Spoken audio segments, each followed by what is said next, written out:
By now, it might just seem like the age-old battle of metal versus plastic. But does the new crop of flagships from Samsung and HTC have even more to offer than just their materials? Well, let's find out, because it's Josh Regard from Android 30. What's going on, everybody? And you're looking at the versus between the Samsung Galaxy S5 and the HTC One M8. This should be the most obvious comparison to make at first glance, as I already alluded to this being an age-old battle of plastic versus metal. One thing we can say right away is that both of these phones simply continue the tradition of their predecessors. The Samsung Galaxy S5 comes with a signature plastic build that users either believe is very familiar or very played out.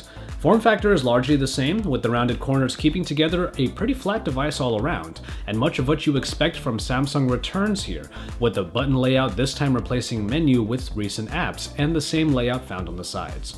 The sides are of a more rigid design, but for the most part it's still flat, and thus the experience is very much the same as you remember. The main change is in the material of the back, which is still plastic, but this time has a perforated design.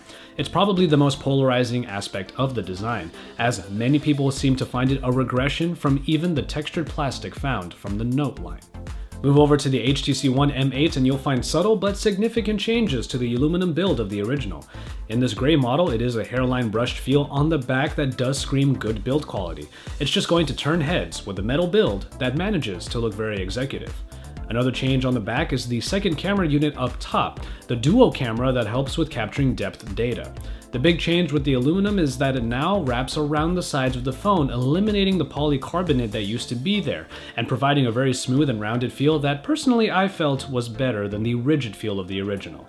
Having the power button up top might not be welcomed by all Android users, but nonetheless that aspect returns here. And finally, up front, the HTC One jumps into the 5-inch screen game, but also retains the great performing boom sound speakers at the top and bottom, making for a taller device all around.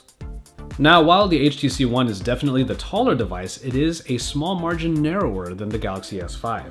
The result is a good handling experience from left to right in either device. The 5-inch form factor alone makes it difficult to reach the top easily in one hand, but at least with the Galaxy S5 it does get the nod for being just a little bit easier than on the HTC One M8. So with a good handling experience possible on either device, it really comes down to what material you prefer for your phone. And I know a lot of people out there do prefer the metal over the plastic, but I do have to say that the Galaxy S5 does get some credit for being a very familiar handling device. Display technology has come a long way in our smartphones, and we see just how far it has come in both of these devices. While in the Samsung Galaxy S5 you get the classic Super AMOLED display at 5.1 inches, the Super LCD 3 display of the HTC One is now 5 inches as well. Super AMOLED brings the signature high saturation with colors that basically pop out of the screen and punch you in the face. You will get some of the most vivid experiences from the S5, hands down. However, the Super LCD 3 screen of the HTC One was never a slouch, and now it is even better at a 5-inch size. It also presents great colors, especially with the new motifs found in scents. If we were being nitpicky, we would say that the HTC One seems to show a little better contrast between colors upon closer inspection. But there is no doubt in our minds that you will have a good time in either display, so just go ahead and fire up some games and videos and have fun. Performance is another instance where either device will really give you a great experience, because both of them come with the same required processing package. The Snapdragon 801 clocked in at 2.5 GHz for the Galaxy S5 and 2.3 for the Western version of the HTC One M8, both backed by the Adreno 330 and 2 GB of RAM. You'll have no problem getting just about anything done in either phone, as it's just a matter of which avenue you want to tackle. While we might always hear that TouchWiz has some lag issues or stutter, the level of such things seem to be at their lowest in this new version found in the Galaxy S5. It also comes with so many extra tools to help you get more done, sometimes all at once. Meanwhile, the HTC One works with a version of Sense that has been streamlined, but doesn't provide as many tools. But it's an example of how when you keep it simple, you keep it fast, something that is readily apparent in this snappy and smooth version of HTC Sense. Certain key elements that users usually want in their smartphones are consistently making it to flagship devices now, and it's a trend that actually helps put these two phones a bit more even on the scale. In the Samsung Galaxy S5, the removable cover allows you access to a removable battery and the microSD card slot, allowing for extra power, and also expandable storage over the amount already built in.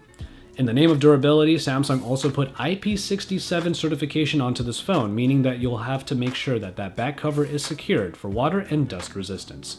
Sensors throughout the phone allow you to perform certain tasks with this phone, like make it a pedometer, move across elements using air gestures, or even control your TV using a smart remote application. But the newest additions in the hardware department are definitely the heart rate monitor and finger scanner. Now, while the heart rate monitor is able to give you a quick snapshot of your health, it's far from a proper fitness companion. And in the finger scanner, you'll be able to add a layer of security to your phone, so while it is a nice addition, it is far from a game changer. And finally, in battery life, I found the phone capable of handling heavy usage for an easy 12-hour period of time. Especially with power-saving features, you'll be able to get through over a day's worth of work and play with this. And then, you can replace the battery on the fly if you need to. The HTC One does not come with a removable back, but thankfully there is a micro SD card slot found on the right side next to the volume rockers. HTC put their own spin on the sensor game actually, making the phone able to recognize when you bring the phone up for usage and then register touches or swipes to activate the phone. It's an elegant way of getting into the phone without having to reach that power button up top.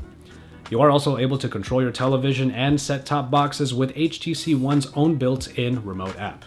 Now you might notice that I didn't even mention the speaker of the Galaxy S5, the one unit found on the back of the phone that provides a pretty one-dimensional and very familiar sound. That's because it just pales in comparison to the enhanced boom sound speakers that get even louder than before and provide a wider and ultimately very pleasing soundstage.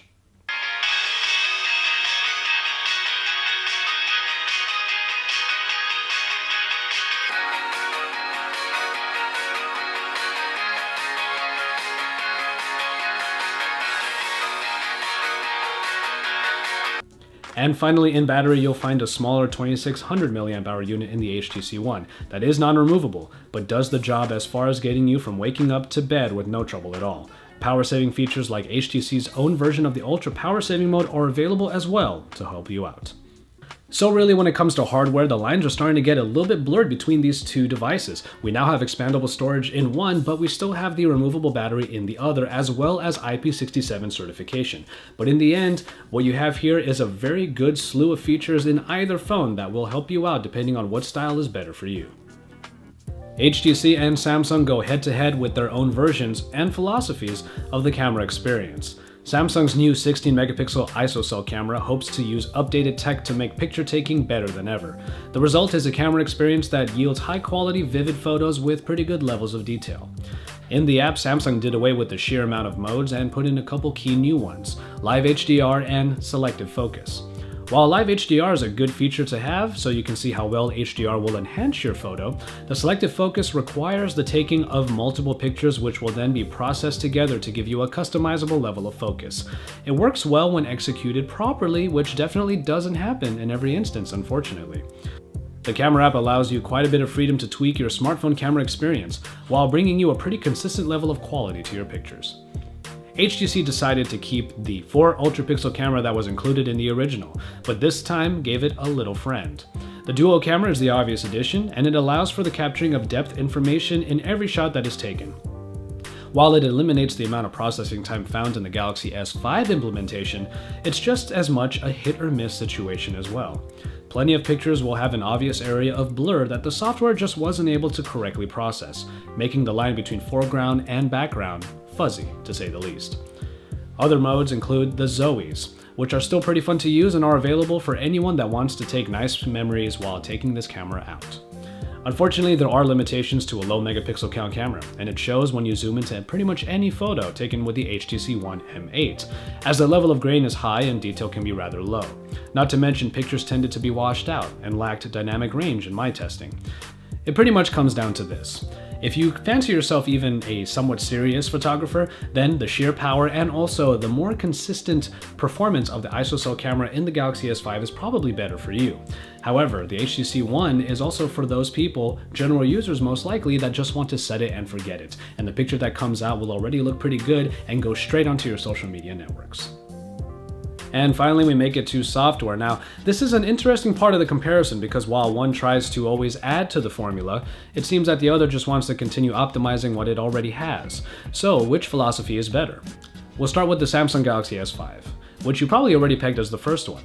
TouchWiz does add to the general experience, but that experience is already pretty saturated with features. We already covered the heart rate monitor and the finger scanner, so let's go to some new features. The recent app screen is likely what you would expect, but that's why I like it. A more classic multitasking experience tucked into all the other tools that Samsung makes available. A couple additions like the toolbox are examples of these extra tools, and it is accessible from a newly redesigned power toggle that is the same as the newly redesigned settings screen, both of which utilize circles throughout now. The biggest change is probably the My Magazine, Samsung's answer to BlinkFeed essentially. While it does bring a colorful and neatly presented news aggregation experience to TouchWiz, it's unfortunately not a very robust system at all. It piggybacks on Flipboard, which is itself powerful, but only pulls from a very limited list of topics, making it much weaker than the program it tries to derive from. And after that, TouchWiz is pretty much what we remember. Uber colorful, though maybe not as bloated as before, with so many features you may or may not use. We do like the optimization, however, as this is probably the smoothest iteration of the UI yet. Meanwhile, in HTC's camp, it's a matter of building upon Sense with Sense 6. Of course, that means some subtle changes like adding colors to what was once a very monochromatic interface, though you can always go back to that original look if you wanted to. BlinkFeed has also been changed a bit, opting for a perfect scroll with its tiles, as well as a much larger library of sources to pull from, definitely much larger than the one found in the My Magazine. After that, however, it's a pretty familiar Sense experience that has been optimized and thus provides a very smooth experience, one that we found very little to complain about in terms of performance.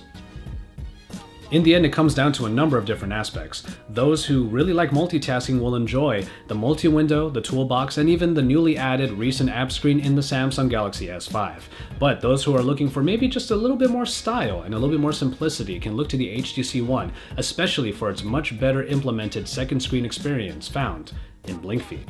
So it really comes down to the fact that you users out there really need to know what it is exactly that you want out of your smartphone experience. The Samsung Galaxy S5 and the HTC One M8 will be available on all the major carriers in the States for the premium price on 2-year contracts, normally around $199. And so, there you have it, the Samsung Galaxy S5 and the HTC One M8. There's no doubt that both of these phones appeal to very specific users, and what it is that you will really want will dictate which phone is better for you. Do you want an eye-catching phone? Well, the HTC One will probably have the better ooh factor. Do you want a powerful camera experience? Well then, in that case, the ISOCELL camera is a proper upgrade in the optics department. If you're a multitasker, then Samsung and its large bag of tricks are ready for you. If you want performance and the ability to fly through your tasks, well, either phone will work very well, though I will give the HTC One the nod for a better media experience due to its far and away speaker experience. What kind of category do you fall in, and how is it going to influence your choice between these two phones? Let us know in the comments below which one you'll be choosing, and make sure you stay tuned to Android Authority for all of the best coverage on the Samsung Galaxy S5, the HTC One M8, and also all of the current flagship devices that are coming out in the coming weeks. So keep it tuned here, drop us some likes on our videos because we love to see those thumbs up, and subscribe to our channel if you haven't already. And then after that, head on over to AndroidAuthority.com for even more in-depth coverage because we are your source for all things Android.